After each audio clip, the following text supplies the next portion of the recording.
So I'm doing this 3-week series centered in Jesus' statement that he is the way, the truth, and the life. Jesus says, I'm the way, the truth, and the life. And I'm doing it out of the idea that I don't think we have very deeply grasped what Jesus meant when he said that. I think that in general these days about the spiritual journey. In a lot of ways, the spiritual journey unfolds like peeling back an onion. Like you see a little bit and you go, wow, that's really great. And you think you've seen it. And then you see a little more. And then you go, wow, that's amazing. And you think you've seen it. And then there's a little more. And I think when it comes to Jesus saying, I am the way, the truth, and the life, there's a lot more to see than most of us have seen. And as I shared last week, Jesus makes that statement in this conversation he's having with his friends in that upper room on the night of the Passover, the same night that he would later be arrested out in the Garden of Gethsemane. And in that conversation, he's trying to prepare them for what's coming, which is his death and his eventual departure. And as he's doing this, one of the things he's telling them, imagine they've spent 3 years with him, and now, kind of for the first time, he's saying, I'm going away. And they're freaking out. But he's telling them, one of the things he's telling them is that they know the way to get where he's going. He says, you know the way to the place that I'm going. And when Thomas insists that they don't have a clue where he's running off to, much less how to get there, Jesus says these famous words. Thomas says, we don't know the way, where you're going. And Jesus says, I am the way, the truth, and the life. So this morning, we talked about the way last week, and this morning we're going to talk about the truth. But before we jump into that and talk about the truth, I want to reiterate something I said last week, because part of this passage, I believe, has been deeply misunderstood, and I don't think for a lot of us, maybe this is wrong to say, but I just don't think for a lot of us it's going to sink in. Because these are famous words of Jesus, and I don't think our misunderstanding of them is going to sink in hearing it one time. So I'm hoping that you'll indulge me by letting me be a little repetitive from last week for a couple of minutes here. So I want to read to you from John 14, the conversation that this, I am the way, the truth, and life, that this is part of. And it goes like this. They're around the table celebrating the Passover, and Jesus says to them, let not your hearts be troubled. You believe in God, believe also in me. In my Father's house are many rooms. If it were not so, I would have told you. I go to prepare a place for you, and if I go and prepare a place for you, I will come again and receive you to myself, so that where I am, you also may be. And where I am going, you know, and the way you know. And Thomas said to him, Lord, we do not know where you are going, so how could we know the way? And Jesus said to him, I am the way, the truth, and the life. And then the next thing Jesus says, he says, I am the way, the truth, and the life. And then he says, and no one comes to the Father but by me. And we've been taught to hear that last phrase, no one comes to the Father but by me. As if Jesus is saying, if someone doesn't choose me, as opposed to, atheism, Islam, Buddhism, if someone doesn't choose me, you're not going to get into heaven when you die. That's how we've been taught to hear that. But when we set Jesus' words in the context of the actual conversation they're having and the things he's been saying in that upper room, things he's been talking about a new way to live, and he's been talking about, if you love me, you'll follow what I've been teaching, you'll follow my example. And he's talking about love, and he's talking about communion with God, and how he says, the Father and I will come and make our home in you. He's talking about all these kinds of living things. So when we hear that, the substance of that conversation, it actually doesn't make any sense to hear that phrase as a sort of, you don't want to go to hell, do you, kind of statement. No one comes to the Father but by me. You don't want to go to hell, do you? It's kind of how we've been taught to hear it.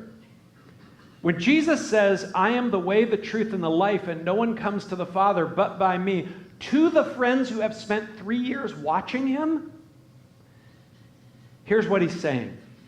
You've seen a new way in me. You've heard a new truth from me, new truths from me. We've defined what life really is differently as we've spent these 3 years together. And the God that I'm reflecting to you can only be known by this way I'm talking about, by these truths that I've been opening to you, and by defining real life in this way. Those things, those are the only real path to the God that I'm reflecting to you. And if you try to make God about something other than this way, and these truths, and this life, then everything else is just going to be the same old darkness the world is already walking around in. And we've so often seen that with religion. It's going to be the same dead-end roads that you've already walked down. Even the Apostle Paul got this. Apostle Paul often, when he takes issue with the most religiously legalistic people in his letters that he's writing to, he actually describes their religion as worldliness. He's saying it's religion, but it's really just the same old, same old. Which is why when we talked about the way last weekend, I said that Jesus was not just trying to tell them, when he says, I'm the way, the truth, he's not just trying to tell them how to get to heaven. He's saying that this is the way back to what it means to be fully human and fully alive again. In other words, when Jesus says, I am the way, the truth, and the life, he's saying, this is the way, these are the truths, this is the life, back into real humanity, which will ultimately lead you to where I'm going. We sort of skipped the middle part and said, it's a gatekeeping thing. You know what it makes me think of? Anybody here old enough to remember the show Let's Make a Deal? The way this phrase has been taught to us, no one comes to the Father but by me, it reminds me of Let's Make a Deal. Door number 1, door number 2, door number 3. And Jesus is saying, I'm behind one of these doors, and you better pick the right door. And if you don't pick the right door, then you're just going to end up with a rug shampooer or something, you know? And it's like, that is not what Jesus is saying. Jesus is saying there's a way into real life. I am the way and the truth back into that. There is a way back to our humanity, to our hearts, to the goodness and fullness of life. And to get there, Jesus says, one of the things that has to happen is you have to be reoriented to the truth about things. The way, the truth. And that's what we're going to talk about this morning. And truth is a loaded word for Christians and for most religious people in general. A lot of you know that. Because as soon as we religious people say, well, let's talk about the truth, we get very, the truth is like this, and it's not like this, and it's like this, and it's not like this, and we start to, nitpick our way through this great desire to be right about everything. But here's the $64,000 question. For those of us who call ourselves Christians, followers of Jesus, what kind of truth questions do we think are really most important? What do we think the ones are that God probably really cares about? There's this thing Richard Rohr says that I used to really not like, Father Richard Rohr, and which is unusual because if you know me, you know I'm a huge Richard Rohr fan. But he makes this statement. He says it in a lot of his books. He says it almost every time he speaks, and this is what it is. He says, we do not think ourselves into new ways of living. We live ourselves into new ways of thinking. And I didn't like it because for me, a profound spiritual journey involves a lot of thinking, a lot of reflecting. And he says we don't think ourselves into a new way of living. And I'm always thinking, no, you got to do a lot of reflecting to get your way into the new way of living. And so that was the one thing he would say that I would be like, oh, Father Richard, I am with you, but I'm not with you on that. And then I saw that he wasn't really, it was a language thing. He wasn't saying what I thought he was saying. What he was really saying was that it doesn't start with, finding our way into real life doesn't start with thinking in the sense of just ideology. That's what he meant. Like just being right about things in your head or saying, I've come to the right beliefs. That isn't necessarily going to get you into new life or fullness of life. Just having the doctrines and the certainties in your heads. But that it starts with living. The reason he says you live your ways in a new way of thinking, he says it starts with living in the sense of reflecting and making movement on the things that actually matter, not just abstract ideology. And that's what I want to suggest to you this morning, that while your religious beliefs do matter, the truth Jesus is saying is seen in him, right? He says to his friends, I am the way, the truth. He's saying you can see the truth in me. The truth Jesus is saying is seen in him is something far more significant than a bunch of abstract ideology. As Henry Nouwen said, spiritual formation is not about mastering information, but about being mastered by the Spirit of God. When I hear that, what I hear is this: truth is not something that we possess. It is something that possesses us. And I think that's what Jesus is talking about. Not just getting a bunch of the right beliefs in your head so you can say, I'm on this religious journey, this spiritual journey, I got the right beliefs. But is there some truth about things that can be seen in Jesus that possesses me that changes something? Jesus doesn't say, I will give you correct ideas. I am the way, and I will give you correct ideas. He says, I am the way, I am the truth. Truth is not a system to believe, but a reality to enter, a new way of seeing God, ourselves, and one another. Again, let me quote Richard Rohr. The spiritual journey is a journey of seeing things as they truly are. So when we look at Jesus and we listen to Jesus, here's a simple but really good question. And this was all the introduction, by the way. Here's a simple but really good question. What do we hear and see in Jesus about God, ourselves, and one another? So let's talk about God. If you ask me what I think the biggest thing in people's perception of God that Jesus confronts in his teaching and his example in the Gospels, I would say it is the notion that God judges and dismisses and excludes people the way we often do, and the way religious people are particularly prone to. I mean, that's what we see in the Gospels, right? Jesus is going around, and all the people that people say you shouldn't hang around with are the people Jesus is hanging around with. And all the people are saying you shouldn't show grace to, Jesus is showing grace to. Jesus shows grace, he forgives, he heals, he defends people, he touches those considered unclean under the Jewish law. He lets women cry all over him in settings where stuff like that should never happen. And when they get mad that he heals on the Sabbath, which he does a whole bunch of times, this is what he says. He looks them in the eye and he says, which of you, if you have a donkey or an ox that falls in a ditch on the Sabbath, doesn't get it out? How much more a human being?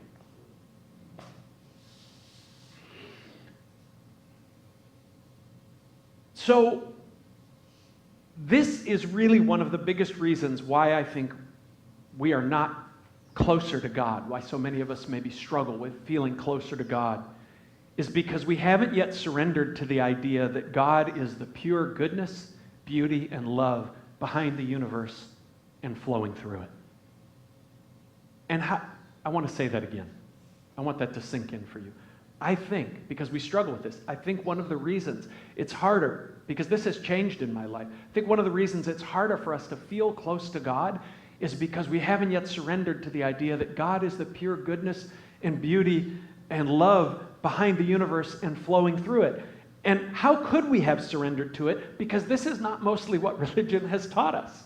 Mostly what religion has taught most people is that God is capricious, God is retributive, sometimes he likes you, sometimes he's really mad at you and keeps you at a distance. And so how could we have surrendered to this idea? We just haven't known it. But when we look at Jesus, and this is what Jesus is saying, when Jesus is saying, I am the truth, right? When we look at Jesus, this is what we see in Jesus. God is this beauty and goodness and love, period. Full stop. Do you not know, Jesus says, that if you ask the Father for a fish, he's not going to give you a snake? God is not some capricious alcoholic father who jerks you around. That's what Jesus is saying. It's really what he's saying. Do you not know, Jesus says, that the Father makes his sun shine and his rain fall on the good people and the bad people, on the just people and the unjust people? I know we quote it often here, but I just want to invite you to slurp it down again this morning. 1 John chapter 1, verse 5. This is the word we have heard in Jesus and declare to you, that God is light and in him there is no darkness at all. It blew the minds of the early Christians. Because just like everybody else, they kind of thought, well, yeah, God loves us, but then, God sometimes decides to wipe out, whole civilizations, So which way is it? And the early Christians, what they saw in Jesus is God isn't like this. He's not retributive. He's not capricious. He's not two-faced. There's no darkness in him. He's got no dark edges. When Jesus says, I am the truth, he's saying to those friends in that upper room, he's saying, you want to know the truth about God? You've been watching it for 3 years. Goodness, beauty, truth. You will never have the free spiritual life of your heart in God until the God your heart is trying to orient toward is good and beautiful.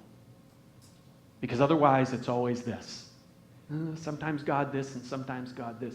As I can tell you that in my life, and I'm only going back in my life, I know I'm a young man, but I'm only going back in my life really 10 or 15 years. But as I began to come to terms with this, that God is goodness and beauty and love, and there are no caveats to it, I began to feel more loved by God. There wasn't the same barrier anymore. Even when I made mistakes, even when I sinned, even when I failed, it didn't put me into that place of like, oh no, see now I'm going to have to spend the next year clawing my way back to God and to his good graces. No, he still loves me. Still my dad. That's God. And so often, I think one of the hardest things for us is when life gets tough. And some of you are in tough places in your life. And even this year, I've been in some tough places in my life and my soul. And so often we think, maybe God's not holding me the way I had hoped. And maybe it's because of my failures or my shortcomings. Or maybe he just doesn't love me as much as he loves other people. All those kind of thoughts might go through our head. But none of that is true because God is goodness and beauty and love. Jesus told us that there would be trouble in life. He also said this, never will I leave you. Never will I forsake you. God is not letting us go. So that's God. Let's talk about us. Let's talk about the truth about us. Like a lot of you, I've spent my fair amount of time, plenty of time in religion that told me that the deepest thing I needed to know about myself is that I'm a sinner and how terrible I am. And that was sort of the rationale for the cross, was like, God had to go to the cross because you're just that bad. You're just that bad. And so, if you grew up like me with a fair amount of kind of insecurity and not the greatest self-image, right? And then you come to church and then church says, oh yeah, you really are that bad. And you go, oh man, that was helpful, And I get it. I get the whole rationale behind it, right? But then I began to hear something different. It's encapsulated well in something the wonderful spiritual writer Henry Nouwen said. He said, being the beloved constitutes the core truth of our existence. The deepest thing about us is not how bad we are. The deepest thing about us is how loved we are. And again, Nouwen says, self-rejection is the greatest enemy of the spiritual life because it contradicts the sacred voice that calls us the beloved. Those are such powerful ideas for me because I went through this journey in my life of going from Christianity saying to me how terrible I am to God speaking over me how glorious I am. And there are two Christianities out there that go in those different directions. I struggled most of my adult life with this idea that I'm deeply loved by God. It was hard when you don't have the greatest self-image. It's a hard thing to accept. If I don't think I'm that great, how could God think I'm that great, right? Aren't I a bad sinner, and doesn't this lead to God so often holding me at arm's length? Imagine a child adopted out of a difficult past. Even after coming into a loving home, they hoard food. They expect punishment. They test boundaries. They assume that the love will disappear. Nothing the parents say immediately convinces them. They are already loved, but it takes years before they can live like it's true. The tragedy isn't that the child isn't loved. The tragedy is that the child cannot yet believe they are loved. That's us, friends. That's us. If you want to know the core of the spiritual journey, in my opinion, there it is. The journey of coming to believe that you are this deeply loved. But Pastor Fran, aren't we sinners? Aren't we selfish? Yes, of course. It's just not the deepest truth about us. And here's the thing. Our greatest sin is usually the best insight into our greatest wound. When you look at your own sin, your shortcomings, the ways you are a jerk, when you look at that stuff in other people, you know what you should wonder? How did I get to be this way? how did this person get to be this way? What happened? What's the wound that's underneath that's bringing this all out? And what I've learned is that what has made me better, what has helped me grow, is not just more immersion in how bad I am. You know? What's helped me grow is this sort of awakening of seeing that God, in His love for me, that God is this beauty and goodness and love. And when you see it, you start to realize how glorious it is, and you fall in love with it. And then you start to say, I think I want to be that. I think I want to be like that. And what happens is you get pulled forth by the desire to be something better, something more beautiful, something more loving, rather than getting there. You know, most of the Christians I know who are still feasting on the diet of how terrible they are, they haven't yet awakened, after all the decades that they've been on that road, to a journey of goodness and beauty and love. It's like we live in a room where the curtains are drawn and the sun is shining outside, and the spiritual journey is the process of slowly opening those curtains and realizing that the sun is shining, that the love of God is coming toward us and into us. Thomas Merton said, we are already one, but we imagine that we are not. What we have to recover is our original unity. That God loves us enough, as with Adam and Eve, to walk in the garden with us in the cool of the day, to walk through this life with us. So that's us. What about other people? What's the truth? Jesus says, He says, I am the way, I am the truth. They've been watching Him. One of the biggest things they've been watching Jesus do for 3 years is interacting with other people. So what about other people? What's the truth about other people? I remember about 15 or 20 years ago having a very particular epiphany. I don't know if you've had those experiences in your life where you just feel like scales kind of fell from your eyes about something and you saw something that you never saw before. I had been slowly accepting and trusting this idea that I am the beloved of God, and man, that was a journey for me. It was a journey for me. And I think it was in the season after I read Henry Nouwen's wonderful little book, The Life of the Beloved. If you've never read it, I highly recommend it. You can read it in about 2 hours, maybe less. It's a small book. All his books are small books. I don't know how anybody fits so much life-giving truth in small books, but Henry Nouwen did. And I had read that book, and it was the truth of it was doing something in me, and it was helping me hear things Jesus said in new ways in the Gospels. And one day it dawned on me, this was the epiphany, one day it dawned on me that if I was the beloved of God, if I was the apple of God's eye, then so was every other human being on the planet. On the planet.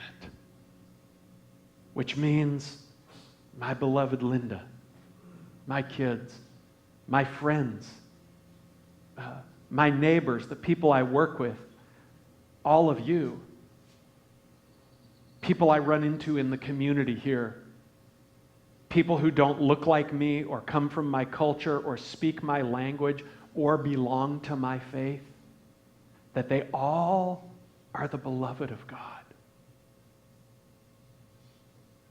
And I know, I know if we lined up all the Christians on the planet, everybody who loves the name of Jesus, and if we asked them all, do you think that every human being is loved by God? I'm pretty sure like 99.999% would say, oh yeah. But somewhere there's a disconnect.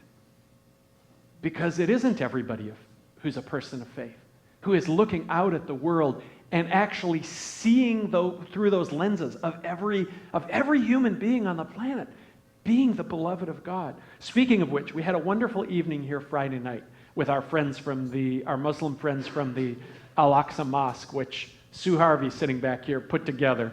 Yeah, you should put your hands together for Sue Harvey.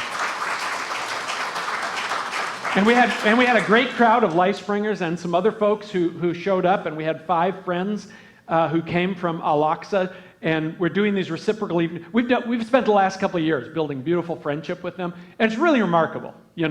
I said to Zulfi, I've been a part of church for my whole adult life, and I've never been a part of a church that has done this, And I get the impression that for them, it's very new territory also. Christians and Muslims hanging out together. And it was a beautiful evening. They shared with us about Islam. We're going to go there and share with them about Christianity, and we do Q&A. And yes, there are differences in our faith, of course, but it's all in this, And we actually had a couple of folks from outside our church who came on Friday night who were kind of appalled that we were having an evening like Christian people were kind of appalled. They kind of thought like, I think they came, it didn't really happen. I think they came hoping to straighten us out, maybe. Because why would we do this, right? Why would we get together with those people and treat them like, I don't know, like human beings? I don't know.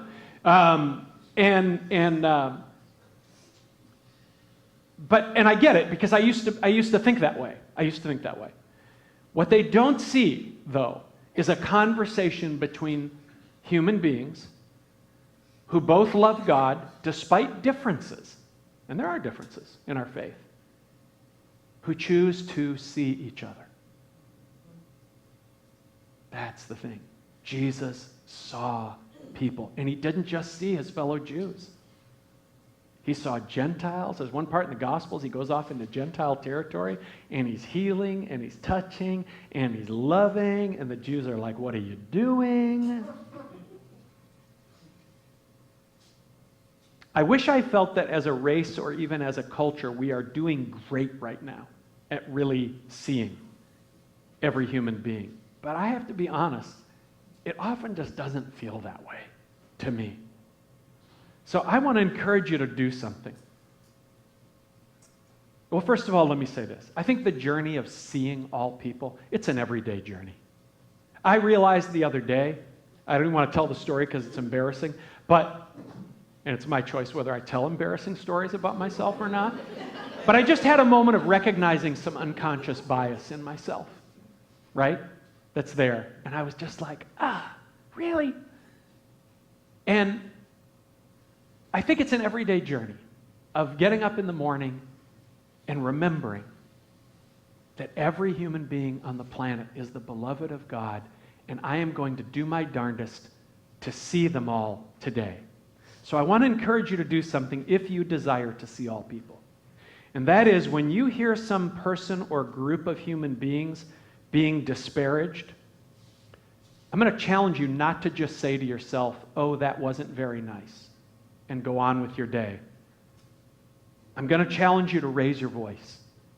You don't have to do it unkindly, but I'm going to challenge you to raise your voice, even if it's uncomfortable, and defend the dignity of people and critique the voices and actions of those who say that this person or that group is less than. Because for a follower of Jesus, nobody is less than. For any person who has come into this great and beautiful truth that every human being bears the divine image, there is no less than. There just isn't. And here's the thing. If we want the world to be more like that, think how different the world, oh my gosh. Think how different the world would be if all human beings saw each other as something glorious, as we would say as Christians, bearers of the divine image. Think how glorious. But how will that ever happen if those of us who believe that will not raise our voices and say, wait, stop everybody. We don't have to be unkind, but say, stop everybody. Hold the moment, hold the bus. That person you just said that about, that group you just said that about, bearers of the divine image, filled with dignity and glory, and you really shouldn't speak of them that way.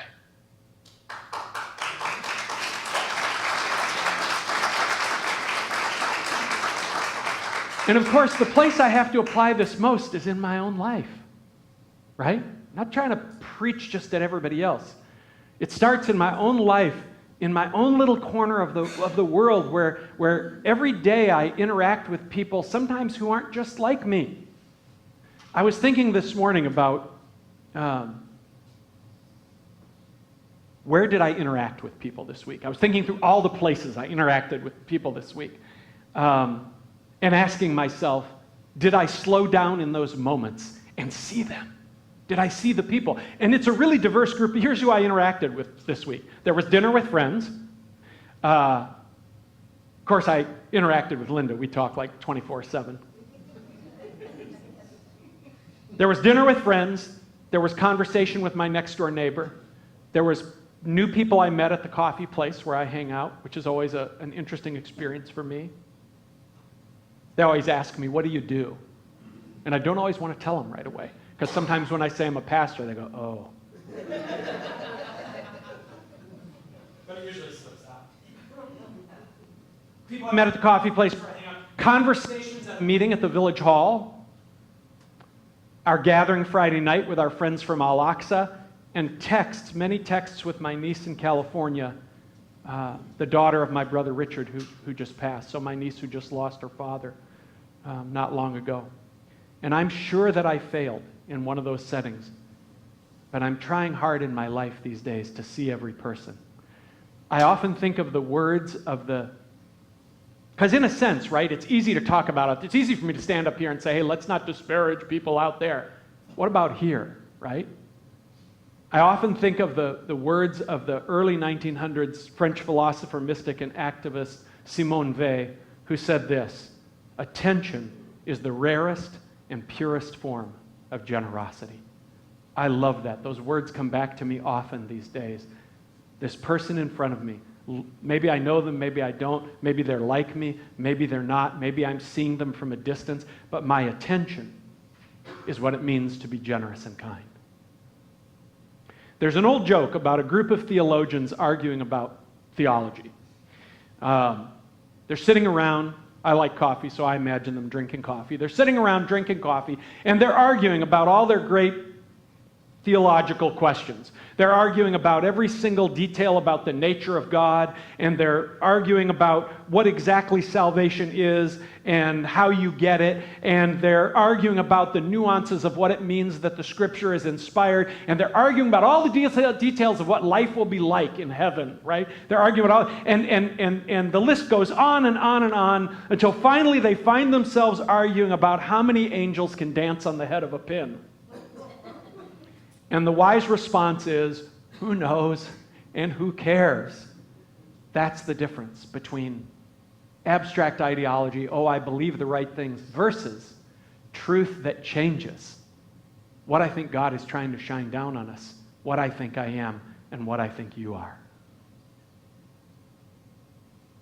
And what I hope this morning you can hear through my too many words is that the truth God cares about, the truth that really matters, is less about getting all your religion right and more about what you see that changes for you what it means to be human and what then flows out of your human life to other people. When Jesus said, I'm the truth that you need to get there, he was saying, if you know the truth about what God is like and what you are and what other people are, there's freedom in that. And it might just free you from enough lies that you can find your way into what we're going to talk about next week, which is what Jesus called real life. The truth is less about something cognitive and ideological, and I would even say religious, than it is something like awakening. When Linda and I were in our 20s-ish, when we were, so about 10 years ago, she hates when I make age jokes, by the way. Am I going to be in trouble later? Maybe.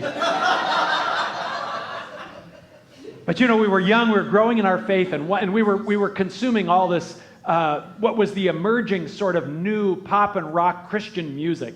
You know, you were listening to people like Randy Stonehill, and you probably don't even know who this is, second chapter of Acts. And one of the people we were listening to all the time was this guy, Keith Green, who was a piano player. He was a honky-tonkin' barroom piano player who met Jesus, and it just completely changed his life. And he wrote some phenomenal music. And you know, I had Keith Green on cassette tape, and man, I'd be driving to school in the morning and just, you know, Keith Green me, man, you know. And one of the things that he used to sing that was, you laugh at me, but you've been like that with stuff. He used to sing these words, like waking up from the longest dream, how real it seemed until your love broke through. The kind of truth that God really wants us to get is the truth that changes our human existence when His love breaks through. I'll leave you with one more quote from Henry Nouwen. The spiritual life is the process of claiming for ourselves what God has already claimed for us. In other words, truth is awakening to the reality that God has already spoken.